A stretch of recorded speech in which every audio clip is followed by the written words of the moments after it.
महाराष्ट्रातल्या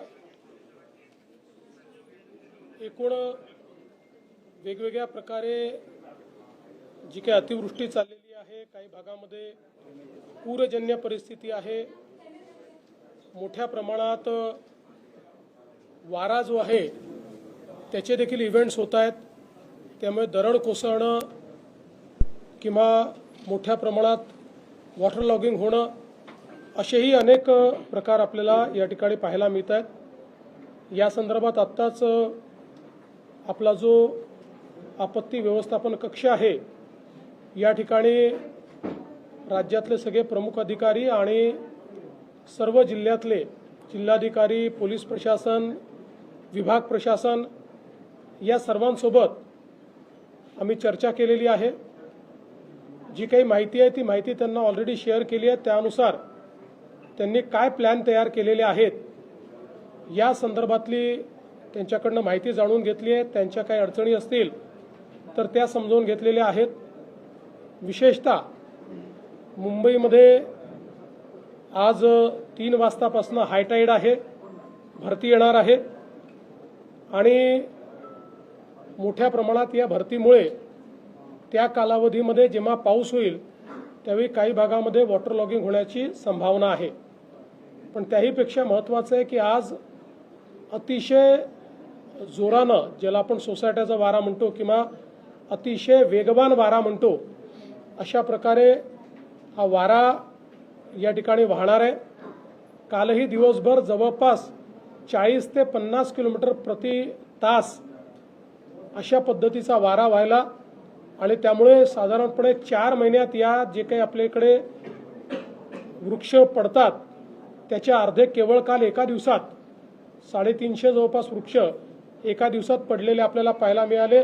450 वृक्षांच्या फांद्या पडलेल्या आपल्याला पाहायला मिळाल्या। आज त्याहीपेक्षा तीव्र गतीचा वारा हा त्या ठिकाणी वाहण्याची संभावना आहे। तो दुपारनंतर रात्रीपर्यंत वाहणार आहे आणि म्हणून सगळ्यांना आपण अलर्ट दिलेला आहे। विशेषतः ज्या ठिकाणी दरड कोसळू शकते असे एरियाज आपण वॅकेट केलेले आहेत। आता काल मानपूरची जी घटना घडली आपल्याला कल्पना आहे की ती बिल्डिंग वॅकेट केली होती, आजूबाजूच्या झोपडे वॅकेट केले होत्या। दुर्दैवाने जो हा दुर्दैवी ज्यांचा मृत्यू झाला त्या लोकांनी मात्र तेवढाच एक भाग असा होता की जो वॅकेट केला नव्हता आणि त्यामुळे त्याच्यावरती बिल्डिंग पडली आणि अतिशय दुर्दैवी अशा प्रकारचा मृत्यू झाला आहे। पण अशा प्रकारच्या सगळ्या जे भाग आहेत त्या भागांमध्ये अलर्ट दिलेले आहेत, लोकांना तिथनं बाहेर काढणं चाललेलं आहे आणि या वाऱ्यामुळे ज्या संभावित अशा प्रकारच्या अडचणी येतील त्याचा देखील विचार केला आहे। जनतेलाही विनंती आहे की विशेषतः झाडं वगैरे, कारण ज्यावेळेस 70च्या स्पीडनी वेगाने त्या ठिकाणी वारा वाहील त्यावेळी वेगवेगळ्या संभावना आज ज्या आपण अपेक्षित केल्या नाहीत त्या देखील होण्याची शक्यता आहे। त्यामुळे त्याची काळजी घेणं हे अत्यंत महत्त्वाचं आहे। खरं म्हणजे जो काही महिन्याभराचा ॲव्हरेज असतं त्या ॲव्हरेज एवढा पाऊस केवळ 4 दिवसात मुंबईमध्ये पडलेला आहे। त्यामुळे मोठ्या प्रमाणात आपल्याला ही हानी जी आहे ती हानी होताना या ठिकाणी दिसते आहे। यासोबत सगळ्यात महत्त्वाचा जो अलर्ट आहे तो उद्याचा अलर्ट नाशिकला आहे। एक अतिशय मोठा लो प्रेशर बेल्ट हा नाशिकमध्ये त्या ठिकाणी तयार होतोय। मेजर डिप्रेशन ज्याला म्हणतात ते तयार होत आहे। या मेजर डिप्रेशनमुळे जो काही नाशिक आणि त्र्यंबकेश्वरचा मधला भाग आहे या भागामध्ये ढगफुटी उद्या संभावित आहे किंवा त्या प्रकारचे निर्देश आपल्याला प्राप्त झालेले आहेत। ही ढगफुटी देखील मेजर ढगफुटी असू शकते। जवळपास 300 mm पाऊस या ढगफुटीमुळे या सगळ्या भागामध्ये होऊ शकतो। नाशिकच्या बऱ्याच मोठ्या भागामध्ये तो होऊ शकतो। त्या दृष्टीने जिल्हा प्रशासनाने मोठ्या प्रमाणात तयारी केलेली आहे।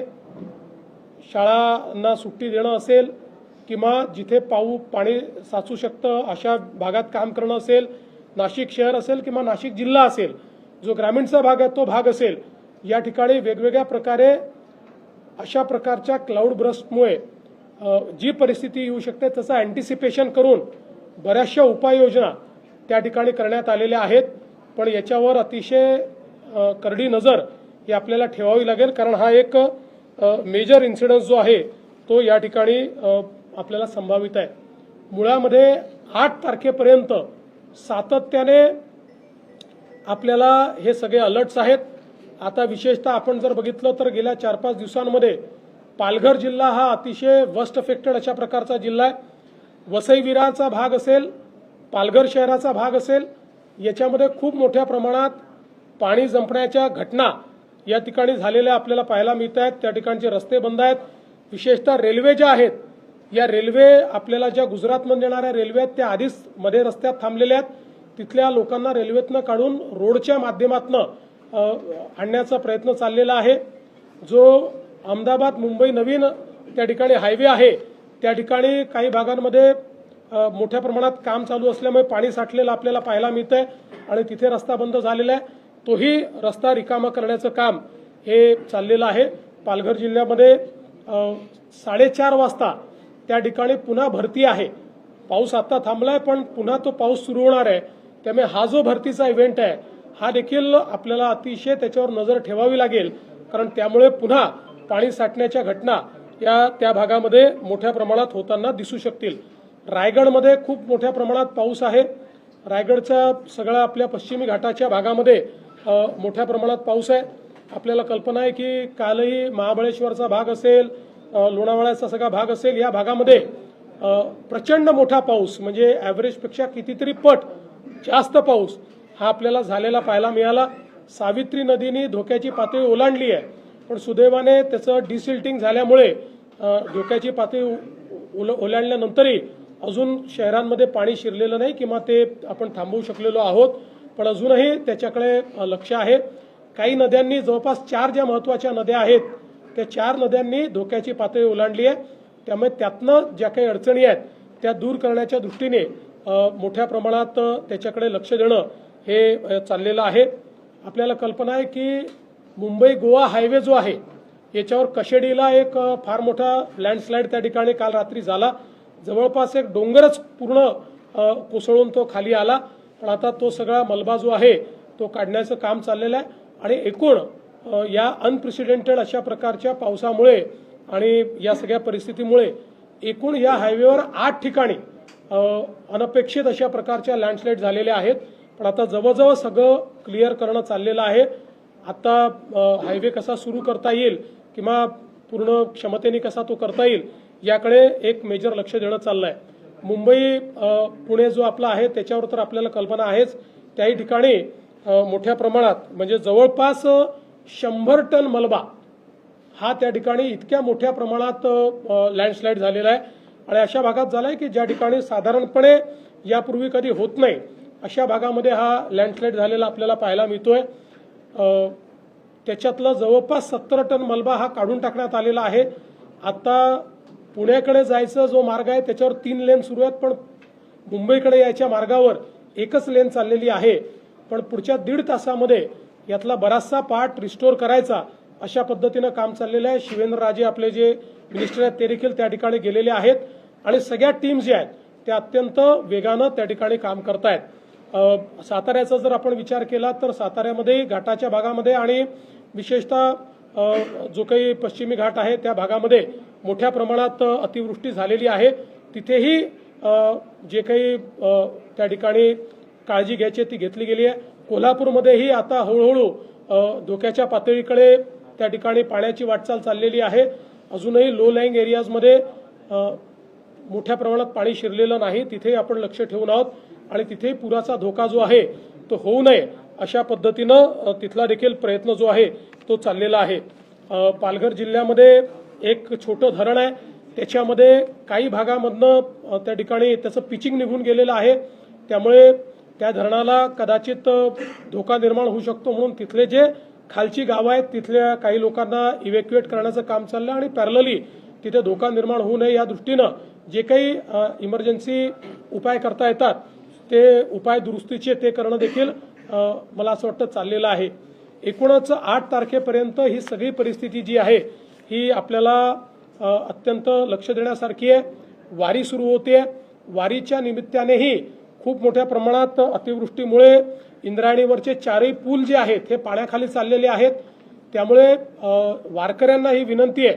आता वारी 10 तारखेला पुण्यात पोहोचते आळंदी आणि देहूवरनं, तर ती वारी तर आपण तिथे आणू, पण वारकऱ्यांनी आता तिथे न जाता पुण्यामध्येच आलं पाहिजे, कारण तिथे जाणं हे धोक्याचं आहे. त्यामुळे सगळ्या वारकऱ्यांना ही विनंती आहे की मोठ्या प्रमाणात देहू आणि आळंदीला जमा न होता त्यांनी जर पुण्यामध्ये ते आले तर अधिक सोयीचं होईल किंवा त्यातनं कुठलंही डिझास्टर होणार नाही.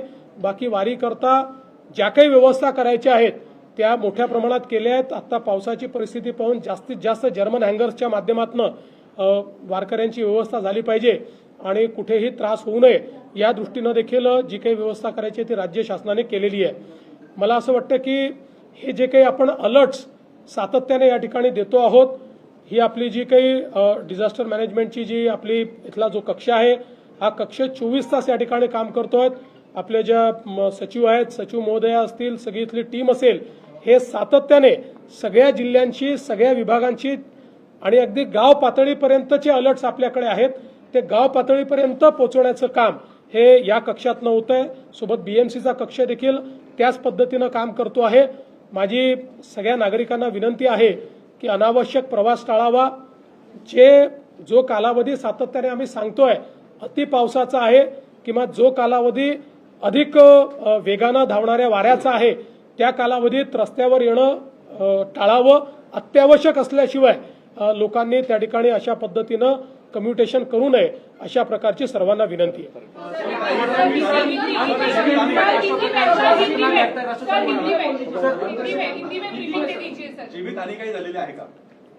जीवितहानी काही प्रमाणात झालेली आहे. त्या संदर्भातली माहिती आपल्याला यापूर्वी आम्ही दिलेली आहे. ती माहिती पण आम्ही देऊ. अनप्रेसिडेंटेड असं घडणार तुम्ही असं म्हणाले, अनेक घटनांचा तुम्ही उल्लेख केला. मग केंद्राशी काही असं चर्चा किंवा काही आता ती वेळ आलेली नाही. आता पहिल्यांदा आपल्याला जसं आपल्याकडे आता एनडीआरएफ आहे, आता उद्याच्या घटनांचा विचार करून किंवा 8 तारखेपर्यंतचा वल्नरेबल एरिया कुठला आहे त्याचा विचार करून एनडीआरएफ त्या भागांमध्ये हलवण्यात आलेली आहे. आणि मग जिथे एनडीआरएफ जिथनं हलवली आहे, जिथे आता कदाचित थोडा त्याच्यापेक्षा कमी धोका वाटतोय तिथेही धोका निर्माण होऊ नये म्हणून तिथे एसडीआरएफ आपण नेमलेली आहे. त्यामुळे तशा पद्धतीचं डिप्लॉयमेंट जे काही अलर्ट आहे त्या अलर्टवर बेस्ड अशा प्रकारचं डिप्लॉयमेंट आपल्या डिझास्टर मॅनेजमेंट कक्षाने केलेलं आहे. आत्ता तरी अतिरिक्त बोलवण्याची आवश्यकता नाही आहे. जी पथक आहे त्याचीच रिडिप्लॉयमेंट आपण करतो आहोत. आत्ता जो काही वेदर डेटा आहे आणि जे काही अलर्ट्स आहेत त्याच्या आधारावर पुरेसं डिप्लॉयमेंट केलं आहे. आज शाळा महाविद्यालयांना सुट्टी देण्यात आलेली आहे. उद्याच्या संदर्भामध्ये आज काही अलर्ट उद्याच्या संदर्भात आज संध्याकाळपर्यंत आपण त्याचा निर्णय घेतो. आपल्याकडे संध्याकाळपर्यंत नीट डेटा येतो. आता आपल्याकडे लॉंग टर्म फोरकास्टचा डेटा आहेच, पण तो संध्याकाळपर्यंत आपण कोलेक्ट करतो आणि त्याच्या आधारावर तो निर्णय करतो. त्यामुळे तसा निर्णय हा संध्याकाळपर्यंत केला. प्रायव्हेट ऑफिसेसमध्ये वर्क फ्रॉम होम साठी आपण प्राधान्य द्यावं असं सरकारने जी काढलंय, पण अनेक प्रायव्हेट ऑफिसेस जे आहेत याला प्राधान्य देताना दिसत नाहीत आणि बरेच मला असं वाटतं की आपले जे काही कर्मचारी आहेत त्यांची जबाबदारी ही खासगी कार्यालयांनी स्वीकारली पाहिजे. आपल्या कर्मचाऱ्यांच्या जीविताची, त्यांच्या एकूण सगळ्या गोष्टींची जबाबदारी ही सगळ्या आस्थापनांची आहे आणि हा मानवतेचा धर्म आहे. याच्यामध्ये कायदा, याच्यामध्ये कुठलं तरी बडगा, याच्यामध्ये काही कोणाचा GR याहीपेक्षा मानवतेच्या दृष्टिकोनातून ज्यावेळी अशा प्रकारचे आपण अलर्ट देतो त्यावेळी ही अपेक्षा आहे की त्यांनी देखील त्याला रिस्पॉन्ड केलं पाहिजे. त्यामुळे आम्ही हा प्रयत्न करू की सगळे त्याला रिस्पॉन्ड करतील. सर, पुणे आणि मुंबई एक्सप्रेस हायवेवर यावेळेस पहिल्यांदा पाणी साचलं. नेमकं काय कारण झालं त्याच्यामुळे? आणि दुसरं सर एक तास कनेक्टिंग की काही ठिकाणी आपण आदेश दिले प्रशासनाने संदर्भात आलं, पण अनेक ठिकाणी कार्यालयामध्ये कर्मचाऱ्यांना बोलवणं हा भाग ठरत असतो. तिथे काय सुविधा आहे? पहिलं तर हे जे मुंबई पुणे हायवेवर झालंय, मी जसं सांगितलं की हा अप्रत्याशित किंवा विचार न केलेला इव्हेंट ज्याला म्हणतो अनप्रेसिडेंटेड अशा प्रकारचा इव्हेंट आहे. जवळपास त्या भागामध्ये जिथे हे लँडस्लाईड झाले त्या भागामध्ये ॲव्हरेजच्या 3 पट जास्त आणि अतिशय हाय इंटेन्सिटीने हा पाऊस झाला. त्याच्यामुळे साधारणपणे तिथे अशा दरडी कोसळण्याचे प्रकार कधी घडले नाहीत आणि विशेषतः मलबा येतोय. तो मलबा येत असल्यामुळे ही जी 4 व्हीलर छोटी वाहनं आहेत ही वाहनं त्याच्यात फसून राहिलेली आहेत. म्हणजे मी जसं सांगितलं 100 टन मलबा येणं हा एक म्हणजे आजपर्यंत न घडलेला इव्हेंट आहे, तो त्या ठिकाणी झालेला आहे. आणि जसं मी सांगितलं की अत्यावश्यक सेवा सोडून बाकीच्यांना आपण सुट्ट्या दिलेल्याच आहेत. कुठे जर कार्यालयात अशा प्रकारे बोलवण्यात येत असेल तर त्या संदर्भातली कारवाई आपण करू. सेंट्रल रेल्वे सर त्यांनी ऍक्टिव्ह, कारण की सेंट्रल रेल्वे फार मोठी नाही, त्यांनीही अतिशय वेगानं कारवाई चालू केलेली आहे.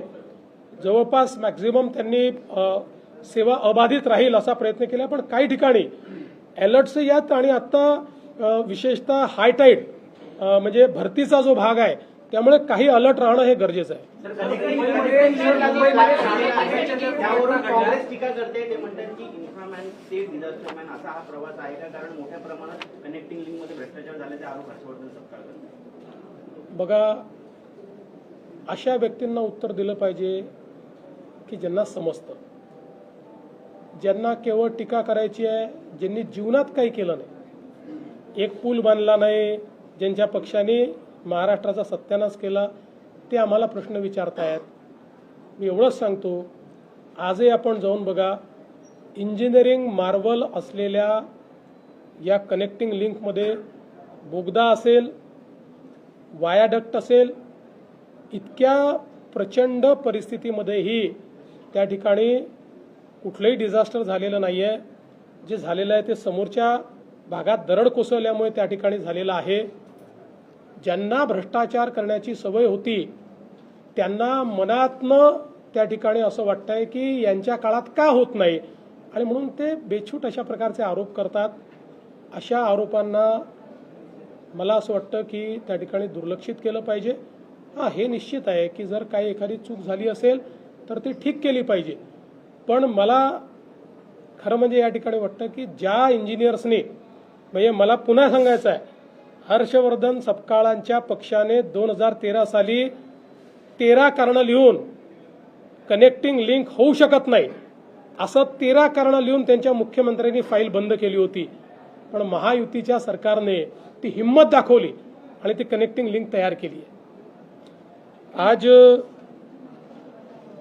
अभी हमने डिजास्टर मैनेजमेंट जो हमारा कक्ष है, इसमें पूरे महाराष्ट्र की एक जो परिस्थिति है उस परिस्थिति का अवलोकन किया है.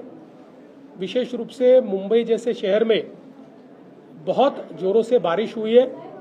मुंबई में जो एक महीने का एवरेज है, करीब करीब उतनी बारिश केवल 4 दिन में हुई है. और जब इतनी बारिश होती है और हाई टाइड आता है तो ऐसे समय बहुत बड़े पैमाने पर मुंबई में डिजास्टर की परिस्थिति निर्माण होती है. फिर भी लगातार बीएमसी ने कार्य करके वाटर लॉगिंग ये ज़्यादा न रहे इस प्रकार का प्रयास किया है. मुंबई की मेट्रो ठीक से चल रही है, मुंबई की रेलवे भी काफ़ी हद तक ठीक से चल रही है, कुछ जगह डिस्ट्रप्शंस उसमें है. मुंबई की बसेस भी काफ़ी हद तक ठीक से चल रही है. लेकिन कल मुंबई में बहुत बड़े पैमाने पर जो विंड जो है अनप्रेसिडेंटेड इस प्रकार से हवा चली है और इसकी इंटेंसिटी करीब 50 किलोमीटर प्रति घंटा, इतनी इंटेंसिटी के साथ ये हवाएं चली और उसके कारण मुंबई के मॉनसून में 4 महीनों में जो इस प्रकार से यहाँ का मॉनसून बहुत तगड़ा होता है तो जितने झाड़ गिरते हैं करीब करीब उसके 50% कल एक दिन में झाड़ गिरे हैं और 350 झाड़ गिरे और करीब 450 झाड़ों की अलग अलग प्रकार से उसके जो डंगाल है या बाकी सारी चीज़ें हैं वो नीचे आई है. तो एक प्रकार से बहुत इंटेंसिटी के साथ यहाँ पर हवा को हमने देखा है और आज उससे भी ज़्यादा इंटेंसिटी से यहाँ पर हवाएं बहने वाली है. करीब 70 किलोमीटर प्रति घंटा से 90 किलोमीटर तक भी हो जा सकती है, पर 50 से 70 किलोमीटर इस इंटेंसिटी के साथ यहाँ पर हवाएं चलेगी. इसलिए हमने लोगों को आज हमने छुट्टी भी दी है, हमारे ऑफिसेस को भी दी है, लोगों को वर्क फ्रॉम होम कहा है और लोगों को अपील की है कि लोग कम से कम घर से बाहर निकले, अत्यावश्यक हो तभी घर से बाहर निकले, अन्यथा मुझे ऐसा लगता है कि कोई न कोई प्रकार से दुर्घटना का सामना उनको करना पड़ेगा. इसके साथ साथ अगर हम लोग महाराष्ट्र के ये सारे इलाकों की बात देखेंगे तो कल नासिक में एक बहुत बड़ा अलर्ट है. कल क्लाउड बर्स्ट नासिक में होने की संभावना है और ये भी एक मेजर इस प्रकार का क्लाउड बर्स्ट है जो नासिक और त्र्यंबकेश्वर के बीच होगा, जिसका असर नासिक डिस्ट्रिक्ट में और नासिक शहर में भी हमको देखने को मिलेगा। और 300 mm इतनी इंटेंसिटी से वहां पर इस क्लाउड बस्ट की बारिश जो है वो बारिश होगी। इसके लिए भी पूरी तैयारी जो है वो हम लोगों ने की है। विशेष रूप से रायगढ़ जिला, पालघर जिला, सातारा जिला, मुंबई, ये सारा जो, और पुणे, ये जो सारा इलाका, इन इलाकों में बड़े पैमाने पर बारिश हुई है। और ये बारिश जो है ये हम लोग जानते हैं कि जब हमारा मानसून शुरू हुआ तब से लेकर पहले 20-25 दिनों में बारिश नहीं हुई, और करीब करीब 4 दिनों में, 3 दिनों में ये बारिश हो रही है। तो इसकी इंटेंसिटी बहुत हैवी, इस प्रकार की इंटेंसिटी है। इसमें एनडीआरएफ है, एसडीआरएफ है, इनका रीडिप्लॉयमेंट किया गया है। अगले जो 3 दिन है, करीब 8 तारीख तक समझ लीजिए, 8 तारीख की रात तक ये इंटेंसिटी बहुत ज्यादा रहेगी। उस दृष्टि से सभी जो डिस्ट्रिक्ट कलेक्टर्स है, डिस्ट्रिक्ट एडमिनिस्ट्रेशन है, इन सभी को अलर्ट किया गया है, पुलिस एडमिनिस्ट्रेशन को अलर्ट किया गया है। इसके जो वेदर इवेंट्स है इसकी पुख्ता जानकारी उनको दी गई है, कहां कहां पर इस प्रकार के इवेंट्स हो सकते हैं, उससे क्या परिणाम हो सकता है ये भी देखा गया है। जैसे कल हमने देखा कि बहुत बड़े पैमाने पर लैंडस्लाइड्स होने से 8 जगह लैंडस्लाइड हुआ, और मुंबई गोवा जो हाईवे वो बंद हुआ, उसको शुरू करने का प्रयास चल रहा है। बहुत बड़े पैमाने पर लैंडस्लाइड मुंबई पुणे एक्सप्रेसवे पर हुआ, करीब 100 टन का मलबा ये मुंबई पुणे एक्सप्रेसवे पर आया, अभी उसको भी शुरू किया जा रहा है। मुंबई से पुणे जाते हुए 3 लेन शुरू हो चुकी है, पुणे से मुंबई अभी केवल 1 लेन शुरू है। अगले 1-1.5 घंटे में उसको भी शुरू करने का पूरे तरीके से, या उस मलबे को साफ करने का काम चल रहा है। और कुल मिलाकर सारी परिस्थिति पर हम लोग नजर रखे हैं। प्रशासन पूरे अलर्ट मोड पर है, और लोगों को ऐसे डिजास्टर के समय जो जो प्रकार की मदद लगती है उसको करने का प्रयास भी चल रहा है।